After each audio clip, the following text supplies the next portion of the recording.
মালদা রতুয়া ১ নম্বর ব্লকে শুরু হলো ব্যাপক ভাঙন। মাত্র কয়েক ঘন্টার ভাঙনে গঙ্গাগর্ভে তলিয়ে গেল ৪০ থেকে ৫০টি পরিবারের ঘরবাড়ি। চোখের সামনে ঘরবাড়ি সহ সর্বস্ব নদীগর্ভে বিলীন হয়ে যায়। চরম অসহায় পরিস্থিতিতে পরে সরকারি উদাসীনতায় একরাশ ক্ষোভ উগরে দিলেন ভাঙন দুর্গতরা। জানা গেছে গত কয়েকদিন ধরেই মালদায় কমছে গঙ্গার জলস্তর। আর জলস্তর কমতে শুরু করতেই মালদা রতুয়া ১ ব্লকের মহানন্দটলা এলাকায় ভয়াবহ নদী ভাঙন শুরু হয়েছে। রবিবার সকাল থেকে মহানন্দটলা গ্রাম পঞ্চায়েতের জিতুটলা গ্রামে আচমকায় শুরু হয় ভাঙন। মুহূর্তের মধ্যে গঙ্গার গ্রাসে চলে যায় গ্রামের প্রায় ৪০ থেকে ৫০টি বাড়ি। ভাঙনের আতঙ্কে ঘরছাড়া হতে শুরু করেন এলাকার বহু পরিবার। স্থানীয় সূত্রে জানা গিয়েছে সকাল থেকেই গঙ্গার পাড়ে ফাটল দেখা দিতে শুরু করে। এরপর আচমকা নদীগর্ভে চলে যেতে থাকে একের পর এক বসতবাড়ি। পরিস্থিতি এতটাই ভয়াবহ হয়ে ওঠে যে আতঙ্কিত গ্রামবাসীরা ঘরবাড়ি থেকে প্রয়োজনীয় জিনিসপত্র, আসবাবপত্র এবং অন্যান্য সামগ্রী বের করে নিরাপদ জায়গায় সরিয়ে নিতে শুরু করেন। চোখের সামনে বসতবাড়ি নদীগর্ভে তলিয়ে যায়, কান্নায় ভেঙে পড়েন অনেকেই। ভাঙনের খবর ছড়িয়ে পড়তে এলাকায় পৌঁছায় ব্লক প্রশাসন ও পুলিশ। পরিস্থিতি খতিয়ে দেখার পাশাপাশি দুর্গত পরিবারগুলিকে নিরাপদ স্থানে সরিয়ে নেওয়ার উদ্যোগ নেওয়া হয়। ঘটনাস্থলে পৌঁছেছে বিপর্যয় মোকাবিলা বাহিনী। তারা ঝুঁকিপূর্ণ এলাকা থেকে বাসিন্দাদের নিরাপদ আশ্রয়ে সরিয়ে নিয়ে যাচ্ছেন। স্থানীয় বাসিন্দাদের অভিযোগ, গঙ্গার জল কমার সঙ্গে সঙ্গে আচমকা ভাঙন শুরু হয়েছে। আগে থেকেই নদী ভাঙনের আশঙ্কা থাকলেও এদিনের মতো দ্রুত গতিতে ভাঙন তারা আগে দেখেননি। কয়েক ঘন্টার মধ্যেই বহু পরিবার সর্বস্ব হারিয়েছে বলে দাবি স্থানীয়দের। এলাকায় এখন ভাঙন অব্যাহত থাকায় আতঙ্ক আরও বেড়েছে। নতুন করে আরও বাড়িঘর নদীগর্ভে চলে যায় আশঙ্কা করছেন বাসিন্দারা। প্রশাসনের পক্ষ থেকে পরিস্থিতির উপর নজর রাখা হচ্ছে। দুর্গতদের নিরাপদ আশ্রয়, প্রয়োজনীয় ত্রাণ এবং অন্যান্য সরকারি সহায়তার ব্যবস্থা করার উদ্যোগ নেওয়া হয়েছে। আচমকা নদীর গ্রাসে বসতবাড়ি হারিয়ে এখন অনিশ্চিত ভবিষ্যতের মুখে জিতুটলা গ্রামের বহু পরিবার। অবস্থা খুবই খারাপ আছে। আমাদের জল বাড়ার কারণে পুরো ব্যাপক হারে গঙ্গা ভাঙন। আজ সকাল থেকেই মানুষের হাতে সময় নাই, এত ব্যাপক হারে গঙ্গা ভাঙন, সময় নেই। হ্যাঁ, পুরো বাড়িঘর সব ভাঙাভাঙি হয়ে গেছে। অনেক বাড়ি পড়ে গেছে, প্লাস কিছু বাড়ি যেগুলো বেঁচে আছে ১ ঘন্টা হাতে তারা ভাঙাভাঙি শুরু করেছে। এইভাবে চলতে থাকলে প্রায় মহানন্দটলা দিয়ারা অর্ধেকটা প্রায় শেষের দিকে, অর্ধেকটা আরও শেষ হয়ে যাবে।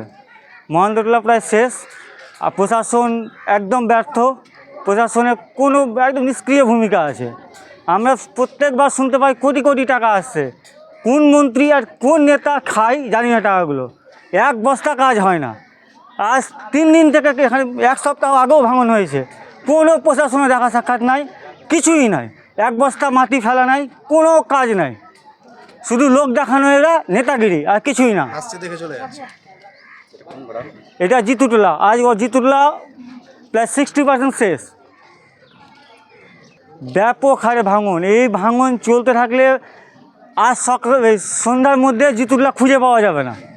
তারপরে মহানন্দটলা, তারপরে কালীতলা, আস্তে আস্তে এই ভাঙন চলতে থাকলে প্রায় মাসখানেকের মধ্যে পুরো দিয়ারা শেষ হয়ে যাবে। এইভাবে চলতে থাকলে আমরা চাই আমাদের পুনর্বাসন চাই। প্রথম তো আমাদের যেহেতু বাড়িঘর ভেঙে গেছে, পুনর্বাসন চাই। আমরা জায়গাও চাই, বাড়িও চাই। আমাদের বাড়ি পরিবর্তে জায়গা বাড়ি চাই। দ্বিতীয়ত সরকার যে একদম বিকলাঙ্গের মতো হয়ে আছে, আমাদের ব্যবস্থা চাই নদীটা। এইভাবে থাকলে হয় না, এইভাবে করলে হয় না। আমরা সরকারের প্রতি আস্থা রাখি।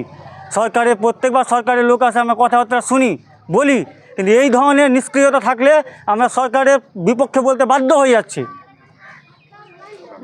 আমার নাম দেবব্রত স্বর্ণকার, বাড়ি জিতুটলা। সকাল থেকে নদী অনেক দূরে ছিল কালকে, তা আজকে আমাদের পুরো জিতুটলা গ্রাম পড়ে যাচ্ছে। তাছাড়া আমরা ভাবতে পারলাম না যে আমাদের বাড়িঘর এইভাবে পড়বে। পরিস্থিতি প্রচণ্ড খারাপ। আর বর্তমানে না আমাদের কোথাও জায়গা আছে না বাড়ি আছে। আমরা সবাই কোথায় যাব? আমাদের ছোট ছোট ছেলে আছে, ছেলেগুলোকে নিয়ে আমরা কোথায় যাব? এখানে আমাদেরকে কোনো ব্যবস্থা কিছুই করে দিচ্ছে না। না থাকার কোনো বাড়ি, না জায়গা, কোনো কিছুই ব্যবস্থা আমাদেরকে করে দিচ্ছে না সরকার। আমরা কি করব এখন বর্তমানে সেটা আমরা জানতে চাই। আমাদের কোনো ব্যবস্থা করে দিন। আমাদের জায়গা বাড়ি সব পড়ে গেল, আমাদের জায়গা বাড়ির ব্যবস্থা করে দিন, তাকে আমরা দুটো বাচ্চা নিয়ে কোথাও থাকতে পারি, ছেলেগুলোকে নিয়ে ভালো করে থাকতে পারি। আমরা বাড়ি থেকে সামানও বের করতে পারিনি, আমাদের বাড়িঘর সব নদীতে পড়ে গেল। এখন আমাদের কাছে কিছুই নাই, আমরা কি করে কোথায় থাকবো বলেন? কোথায় থাকবো? আপনারা চুপ করে বসে আছেন, কিছুই করছেন না, প্রত্যেকবার বলেই যাচ্ছেন করব করব বলে, তাছাড়া আপনারা কিছুই করছেন না। এইভাবে যে আমাদের সব কিছু চলে গেল, আমরা এখন কি করি বলেন? আমাদের ব্যবস্থা করে দেন, আমরা জায়গা বাড়ি চাই। সর্বপ্রথম বলে দিচ্ছি, আমাদেরকে জায়গা দিতে হবে। আমরা এখন কি করব? কোথায় যাব বলেন? আমাদের কোনো কিছুই নাই। কি নাম আপনার? সুপ্রিয়া স্বর্ণকার। বাড়ি এই বাড়ি তো নদীতে পড়ে গেল। কোন গ্রামে ছিল বাড়ি? এটাই জিত্তুটোলা গ্রাম। বলেন। খুব এইটাই আছে, আগে থেকে কেউ ব্যবস্থা করলো না, যে আসছে সে দেখে চলে যাচ্ছে। কেউ মানে বলছে না, খালি বলছে এই বেঁধে দিব, এই বেঁধে দিব, এই করে দিব। তো এতদিন থেকে সব এত বড় বাড়ি ঘর পরিবার সব রাইছাই হয়ে গেল। হ্যাঁ, আমরা কোথায় থাকবো বলেন তো বাচ্চা কাচ্চা নিয়ে? কি বাড়ি ঘর ভাঙছেন? ওই তো দেখেন ওই বাড়ি, ওই ছাদওয়ালা বাড়ি ছিল। কোথায় যাবেন এখন? এখন স্কুল। তারপরে কোন ব্যবস্থা আপনারা করে দিতে হবে। ব্যবস্থাটা না করতে গেলে উপায় নাই। আমরা বাচ্চা কাচ্চা নিয়ে থাকবো কোথায়? হ্যাঁ, কেউ এসে প্রশাসনে কেউ এসে? না, কেউ আসেনি। না, কেউ আসেনি। বেশি কথা বলতে কি নাম আপনার? আমার নাম মিনা স্বর্ণকার। আমাদের গ্রামে কমসে কম 50 মিটার দূর থেকে 50 থেকে 100 মিটার দূর থেকে গঙ্গা ভয়াবহ তাণ্ডব করেছে। এখানকার মোটামুটি 25টা ফ্যামিলি বাড়ি সমেত গঙ্গা গর্ভে, ইট বাড়ি দরজা এমনকি খাওয়ারও কিছু বের করতে পারেনি এবং আমাদের জমি জায়গা সম্পূর্ণ চলে গেছে। এখানে প্রশাসনের দিক দিয়ে কোনো আশ্বাস দিতে এখন পর্যন্ত কেউ আসেনি। হ্যাঁ, এর আগেই এসেছিল, অনেক কিছু বলে গেছে, বস্তা কি অমুক কি ধমুক, কিন্তু গঙ্গা বাঁধার জন্য কোনো স্টেপ লাইনি। কোনো কাজ হচ্ছে না? এখানে কোনো কাজ হচ্ছে না।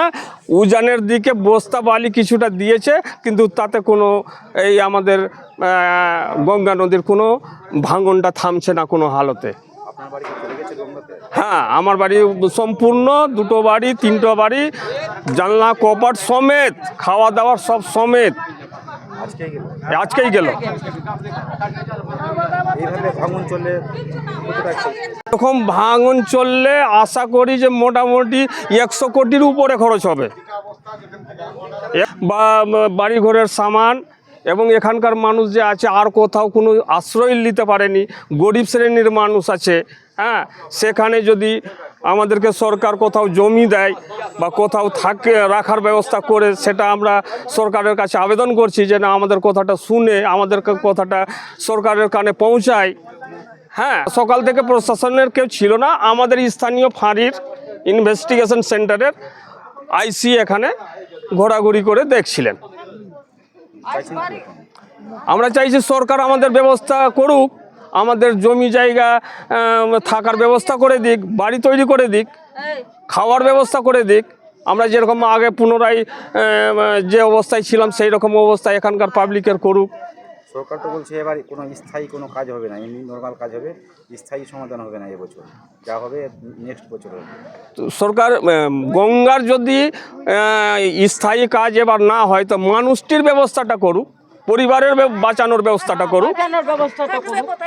হ্যাঁ, কোথায় থাকবে, কি করবে, সে স্থায়ীও কবে করবে সরকার, না করবে সরকারের ব্যাপার। আমরা তো বলছি যে আজকে থেকেই করুক, কিন্তু যখন পারবে না তো আমাদের সম্পূর্ণ যেভাবে মানুষের মতো একটু দুদানা করে খেতে পারি সেটা ব্যবস্থা সরকার করে দিক। ঠিক আছে, আপনার নাম? আমার নাম সঞ্জয় পোদ্দার, বাড়ি কোথায় ছিল? বাড়ি জিতুটোলা। এই এখন যে নদী ভাঙছেন এই যে সামনে, এটাই আমাদের বাড়ি।